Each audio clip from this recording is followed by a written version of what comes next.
Cheguei, estou de volta com as últimas notícias do Flusão nesta quarta-feira aqui no canal do Lesse para trazer uma notícia boa para vocês em relação ao lateral direito Samuel Xavier. A gente tinha uma preocupação em relação à lesão que ele sofreu no último final de semana contra o Remo, a possibilidade de ser algo parecido com o que também sofreu o Igor Rabelo, que vai ter que passar por uma cirurgia, mas não agora, vai ser somente no final do ano, por opção do próprio atleta, que quer voltar o quanto antes para ficar novamente à disposição ali do técnico Marcão, ele que vinha numa boa sequência, numa pena o Igor Rabelo ter se lesionado, mas enfim, dos males o menor, é possível fazer essa cirurgia no final do ano.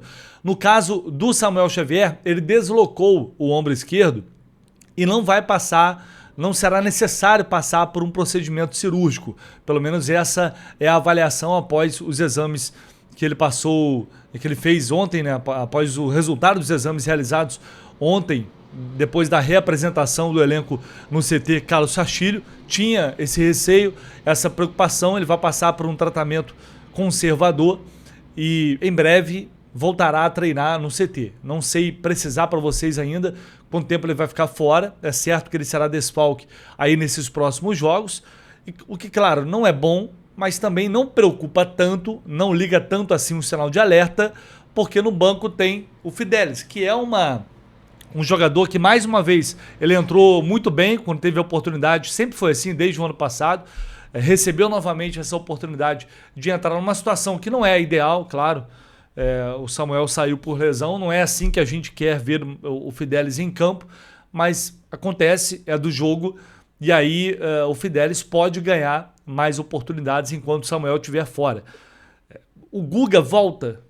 Até uma das coisas que também vou falar aqui, vale lembrar, reforçar, que para o jogo de domingo contra o Atlético, o Guga volta de suspensão. Então, naturalmente, vai ser titular, até porque o Fluminense não teve jogo no fim de semana, não tem essa questão de dosar carga, de poupar. O jogo da Libertadores é somente em setembro. Mas, de qualquer forma, a gente vai ver o Fidelis novamente ali no banco de reservas, e é sempre uma boa notícia a gente ter todo mundo à disposição, até porque, sei lá, daqui a pouco pode acontecer o Guga, por exemplo, se lesionar. Tomara que não, né? É claro. Mas, enfim, é sempre um risco, e aí você tem só um cara para a posição. Então tomara que o Samuel se recupere o mais rápido possível. Acho até que depois de um início de temporada muito ruim do Samuel Xavier, eu pelo menos percebi uma melhora dele no pós-Copa do Mundo. Nos jogos que ele jogou, acho que ele teve boas atuações.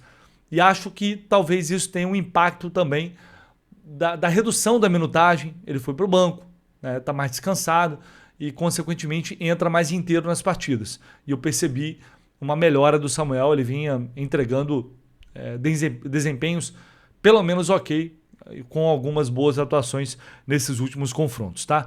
Quem também volta, além do Guga, é Lúcio Acosta.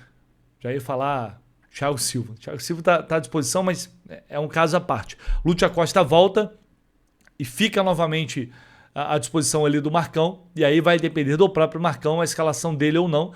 A tendência natural é ele começar no banco de reservas. O Ganso assumiu o lugar no time, recuperou uma condição de titular com o Marcão, e isso não deve mudar, a não ser por uma necessidade, se alguma coisa acontecer com o Ganso.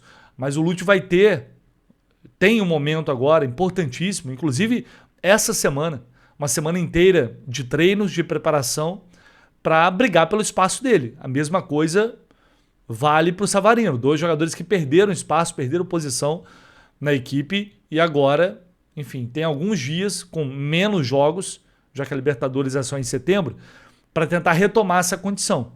E não só nos treinos, nos jogos também, quando tiverem a oportunidade de entrar. O Ganso não aguenta 90 minutos, né, num nível alto. Então a tendência, jogo fora de casa, gramado sintético, é a gente precisar do Lúcio lá.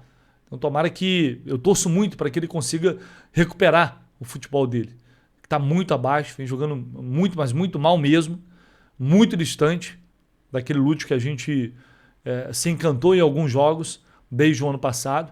Então vai ser um momento de provação para ele também, de teste, de mostrar que tem força para brigar novamente pelo espaço dele no time.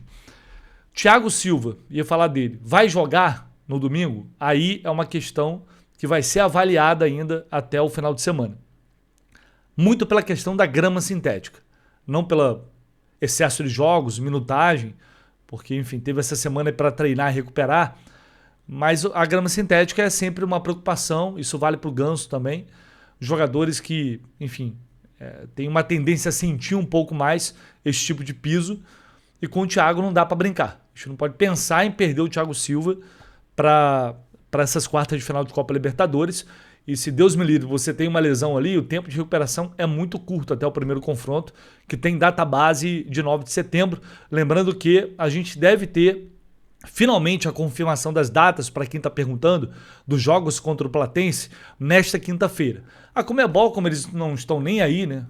Para o torcedor que vai viajar, que tem que se organizar, que vai comprar passagem, para a gente que tem, evidentemente, o orçamento limitado, que a gente precisa muito desse planejamento para poder se organizar e conseguir, enfim, comprar passagens a preços minimamente razoáveis. Como a bola não está nem aí, eles tratam o torcedor, a gente que nem lixo, né? Vamos esperar todos os jogos e aí vocês se virem para comprar passagem, e é isso. Mas enfim, amanhã a gente deve ter a confirmação, o River joga hoje, define, portanto, os confrontos aí da Sul-Americana também, e aí as datas serão divulgadas nesta quinta-feira. Atenção para você que está se planejando, está se organizando para ir ao jogo na Argentina. Então, enfim, esse período é muito curto. E aí arriscar uma lesão é algo que o Fluminense não está disposto, um risco que o Fluminense não está disposto a correr, e não tem que ter mesmo. Agora, é também um jogo muito importante. É um jogo de Campeonato Brasileiro contra o adversário direto nessa briga pelo G4. O ideal é contar com todo mundo, mas eu tô nessa daí também. Para escalar o Thiago, se entendem que há um risco, né, que vai oferecer a ele um risco maior, eu compro essa briga aí e vamos com outra opção, Midjan talvez jogando ali ao lado do Ignacio, e ver o que a gente arruma lá na Arena da Baixada. Tá? Mas por enquanto é isso.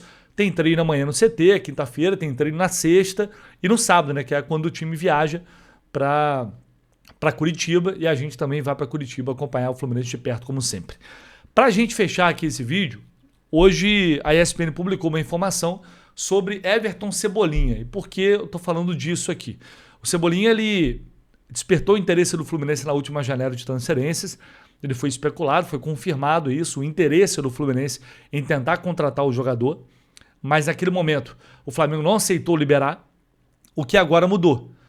Ele quase foi para a Rússia jogar lá no Krasnodar.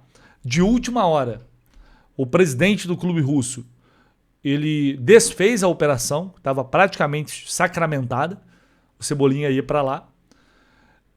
E o Flamengo, ao mesmo tempo, já informou aos representantes do Cebolinha que não vai exigir uma compensação financeira como antes eles estavam querendo. Lembrando que o contrato dele termina no final do ano e o clube já informou que ele não vai renovar. Então é um jogador que basicamente está livre no mercado. Está para sair de graça do Flamengo. E que tem muito mercado aqui. Não é só o Fluminense, outros clubes se interessaram, Cruzeiro, São Paulo, pelo que falaram nos últimos tempos. Mas também pelo que eu ouvi na época, não faz muito tempo, quando eu fui perguntar sobre isso, uma pessoa que tem contato com o staff dele, disseram que a ideia era ir para o exterior, era sair do Brasil. Questão de calendário, enfim, não sei se necessariamente um contrato tão maior assim, mas a ideia, para o Fluminense, no primeiro momento eles não topariam, por ser rival do Flamengo e tal, mas isso é uma coisa que pode ser contornada, né? Mas o que pega mais é que eles pretendem ir para o exterior. Eles estão avaliando outros mercados. O Fluminense nunca deixou de se interessar pelo Cebolinha. É um jogador que aqui o clube entende que chegaria e que automaticamente se tornaria titular desse time. É um cara que já sofreu com algumas lesões, mas inegavelmente é um atleta que, pelo elenco que a gente tem, não é barato, isso é fato, mas eu acho que é um cara que agregaria qualidade. Com saúde, né? E aí é sempre o risco, não tem jeito. É um risco. O Cebolinha é um risco nesse sentido. Mas é um jogador qualificado. Eu não tenho dúvida nenhuma de olhar para o elenco do Fluminense hoje e dizer que se ele chega e joga. Na minha opinião. Em alguns jogos, inclusive no Flamengo recentemente, ele vinha entrando bem em algumas partidas. Agora, um tempinho, né? Antes da Copa do Mundo. Esse pós-Copa eu não vi tanto assim. Mas aí já está uma situação contratual complicada, já sabe que não vai ficar, tudo isso impacta também. Mas é um cara que eu acho que ainda tem muito mercado e rodaria em muitos times aqui do futebol brasileiro, sem dúvida alguma, pelo nível, repetindo, né? Pelo nível que a gente tem aqui. Então é isso, pessoal. Já ficando por aqui. Qualquer novidade, qualquer informação, você sabe, você acompanha aqui no canal do Lessa e a gente volta com mais informações assim que possível. E eu vou pedir para você deixar o seu like, se inscrever aqui no canal, sempre muito importante. Seu comentário ajuda demais a gente para que a gente possa atrair cada vez mais tricolores para aumentar a nossa comunidade por aqui, tá? Conto com vocês sempre, tamo junto, valeu!